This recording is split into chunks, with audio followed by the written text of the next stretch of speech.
আজকে রাতে পেখমের বাবাকে ডিনারে বানিয়ে দিয়েছি কলিফ্লাওয়ার স্টেক। আমার এই এক্সপেরিমেন্টাল রান্নাগুলো যখন ও আনন্দ করে খায় আর আমাকে উৎসাহ দেয়, এর চেয়ে বড় প্রাপ্তি আর কী বা হতে পারে। আমার ভিগান সিরিজে 13 নম্বর এপিসোডে ফুলকপি হচ্ছে মূল উপকরণ।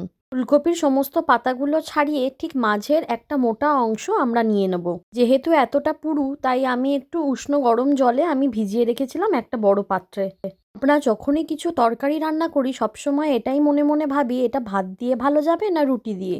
কিন্তু আজকে যে রান্নাটা করছি এটা আপনাকে এইভাবেই শুধু শুধু খেতে হবে। এর জন্য একটা ম্যারিনেশন, একটা মশলা তৈরি করছি।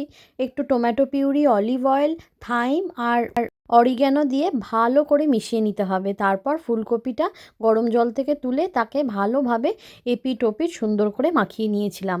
সাধারণত এই ধরনের রান্না হলে ওভেনেই বেক করে নেওয়া হয়, তবে আজকে আমি ওভেনের ব্যবহার না করে গ্যাসের প্যানেই রান্না করেছি। যতক্ষণ এটা রান্না হচ্ছে আমি একটু সেদ্ধ কাবলি ছোলা, একটু রসুন, একটু তিল আর অলিভ অয়েল অনেকটা নিয়ে নিয়েছিলাম। তারপর সেটা বেটে নিয়ে একটু ওপর থেকে লেবুর রস ছড়িয়ে দিয়েছিলাম। এটাই হচ্ছে সসটা, মানে একটা ক্রিমি টেক্সচার এখান থেকে পাবো আমরা।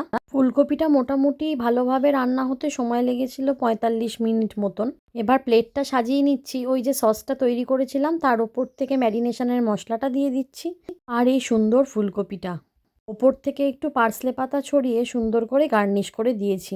ঘরোয়া উপকরণ দিয়ে তৈরি চিরপরিচিত সবজিগুলোকে যখন নতুন রূপে আপনার রন্ধনশালা থেকে সোজা প্রিয় মানুষটির সামনে পরিবেশন করবেন, তখন সে এক আলাদাই অনুভূতি।